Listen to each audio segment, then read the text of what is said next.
Shalom Mishpachah, and welcome to Hebrew Bible Secrets with your host, Rabbi Jeremy, Chief Rabbi. We are reading today from the book of 1 Corinthians, starting at chapter 14. But first, let me show you the books we're reading from today. The first book is the Hidden Truths Hebraic Study Scriptures, New Testament, New Covenant. Okay. And sometimes we will go into the Hidden Truths Hebraic Scrolls Tanakh with commentary for footnotes.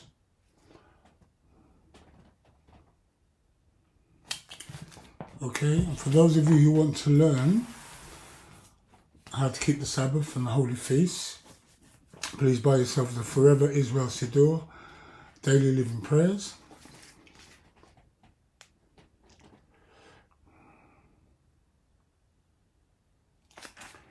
So all of these books can be bought on Amazon and have been transliterated from the Hebrew to the English by Rabbi Simon Altaf Hakorin. Okay, so without further ado, chapter 14, verse 1. 1. Follow after obedience and desire spiritual gifts, but rather that you may prophesy. 2. For he that speaks in an unknown language speaks not to men, but to Elohim. For no man understands him, but in the Ruach Spirit he speaks sod, hidden mysteries. 3. But he that prophesies speaks to men to edification and exhortation and comfort. 4. He that speaks in an unknown language edifies himself, but he that prophesies edifies the congregation. 5. I would that ye rather spoke with languages, but rather that ye prophesied. For greater is he that prophesies than he that speaks with languages, except he interpret, that the congregation may receive edification. 6. Now, brothers, if I come to ye speaking with diverse languages, what shall I profit ye, except I shall speak to you either by revelation, or by knowledge, or by prophesying, or by teaching? 7. And even instruments without life giving sounds, whether flute or harp, except they give a distinction in the sounds, how shall it be known what is a flute or harp? 8. For if the shofar gives an uncertain sound, who shall prepare himself to battle? 9.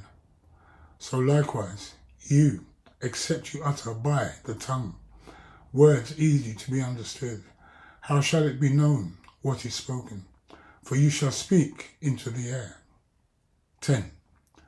There are, it may be, so many kinds of voices in the world, and none of them is without significance. 11. Therefore, if I know not the meaning of the voice, I shall be to him that speaks a foreigner, and he that speaks shall be a foreigner to me. 12. Even so, forasmuch as you are zealous of spiritual gifts, seek that you may excel to the edifying of the congregation. 13. Therefore, he that speaks in an unknown language, petition that he may interpret. 14. For if I petition in an unknown language, my Ruach Spirit petitions, but my understanding is unfruitful. 15. What is it then? I will petition with the Ruach Spirit, and I will petition with the understanding also. I will sing with the Ruach Spirit, and I will sing with the understanding also. 16. Else, when you shall bless others in the Ruach Spirit, how shall he that occupies the room of the unlearned say, Amen, at your giving of thanks, seeing he understands not what you say? 17. For you verily give thanks well, but the other is not edified. 18. I thank my power, I speak with languages more than you all. 19. Yet in the congregation I have rather speak 5 words with my understanding, that by my voice I might teach others also, than 10,000 words in an unknown language. 20. Israelite brothers, be not children in the understanding. Instead, in malice be you children, but in understanding be men. 21.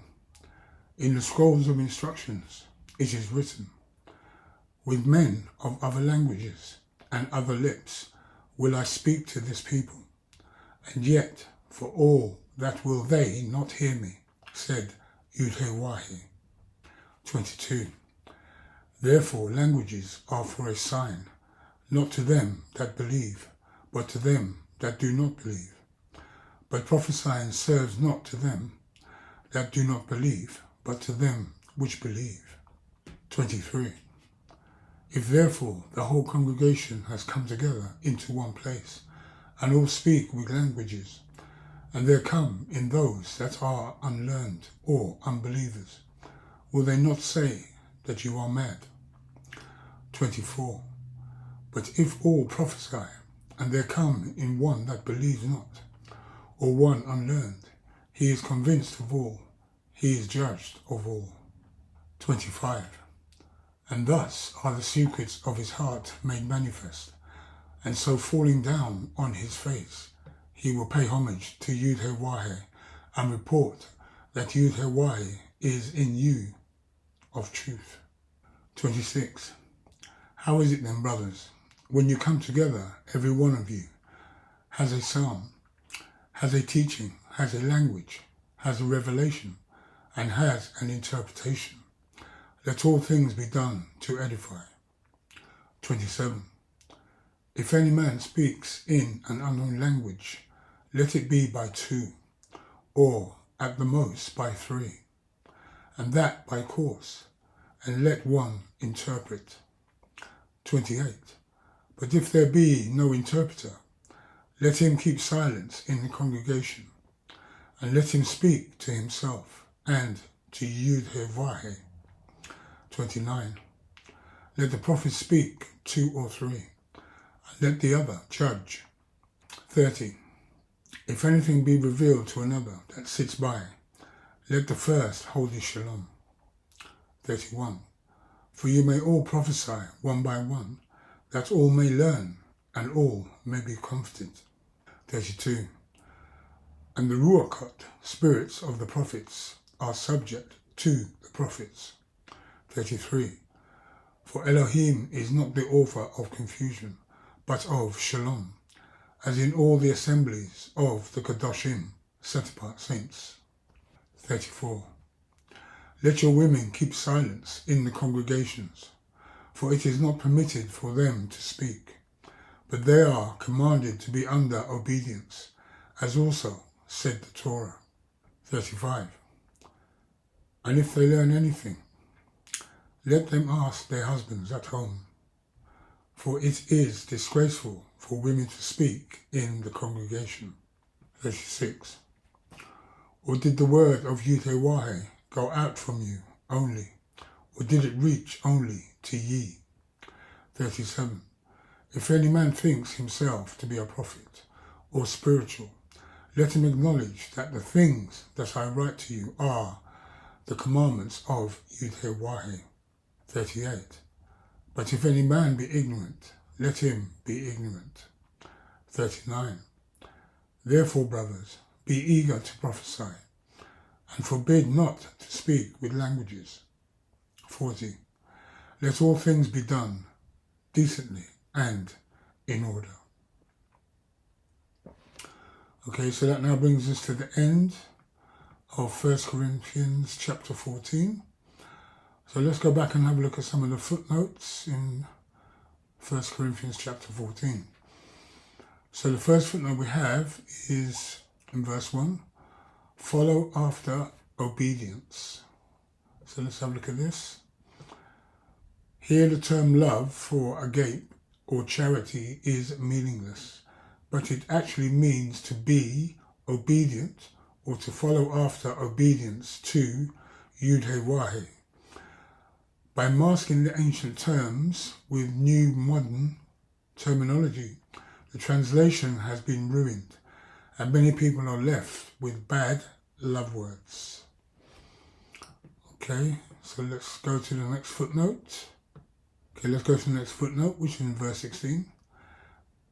Else when you shall bless others in the Ruach spirit, how shall he that occupies the room of the unlearned say amen at your giving of thanks? Okay, let's have a look at this, giving of thanks. So someone who denies the set-apart Ruach, okay, set-apart spirit. Someone who denies the set-apart Ruach, the set-apart spirit. Okay, let's go to the next footnote, which is in verse 21. So here we have the Hebrew word Torah has a very wide application.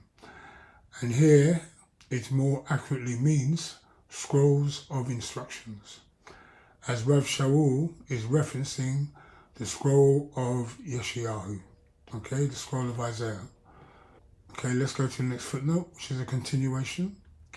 It is written, with men of other languages and other lips will I speak to this people, and yet for all that will they not hear me, said Yud-He-Wah-He. Okay, let's have a look at this.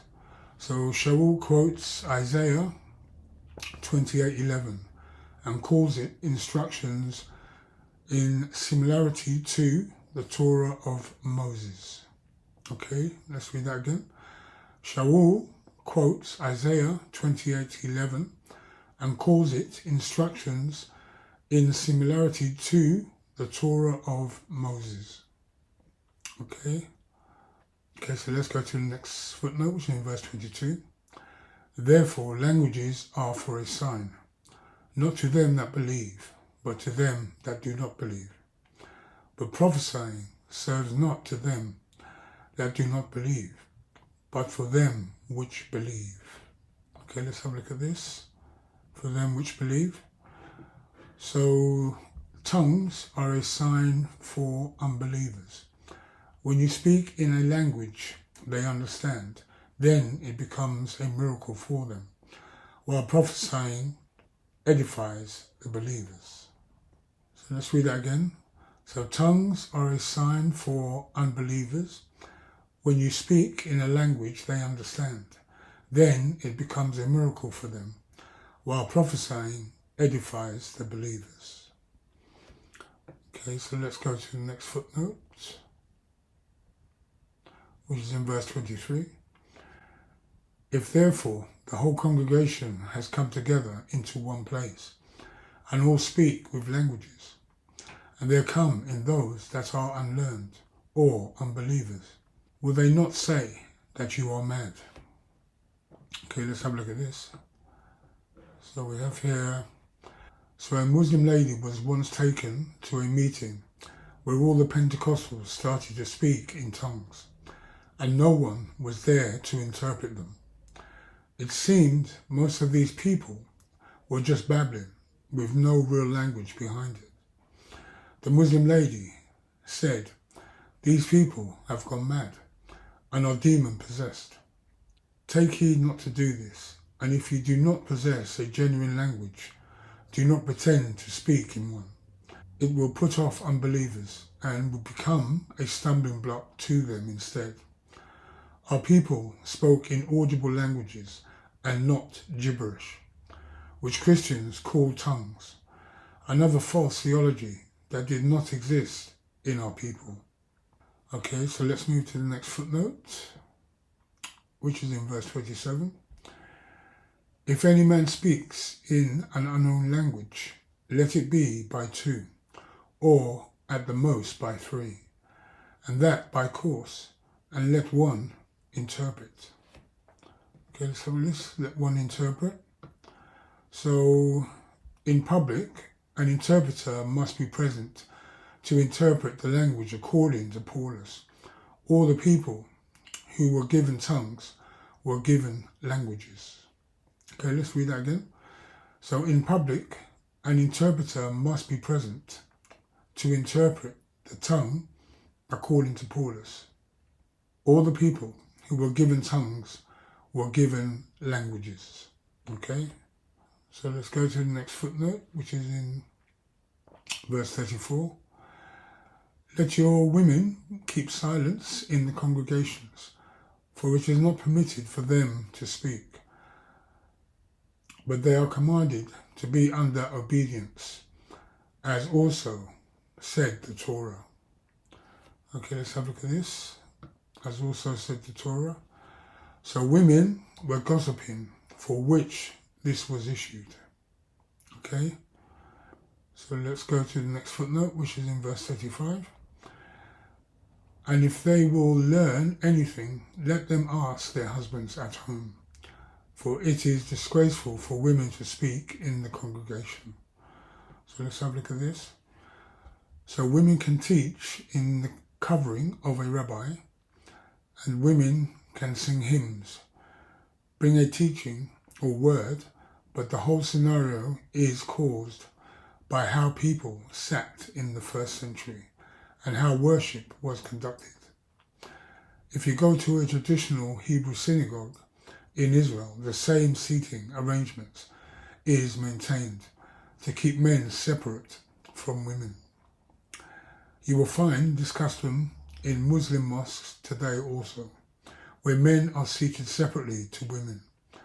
The same custom is even in buses in India and Pakistan, where men and women sit separately.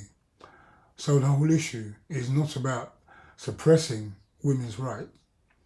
In fact, the Torah speaks highly favourably for women's rights, but this is about women's privacy and their need to maintain their respectful positions in society as mothers, wives, and daughters.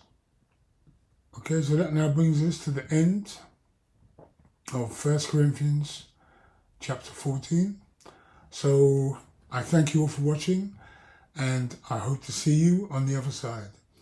This is Rabbi Jeremy Beaton saying thank you for watching, and shalom shalom.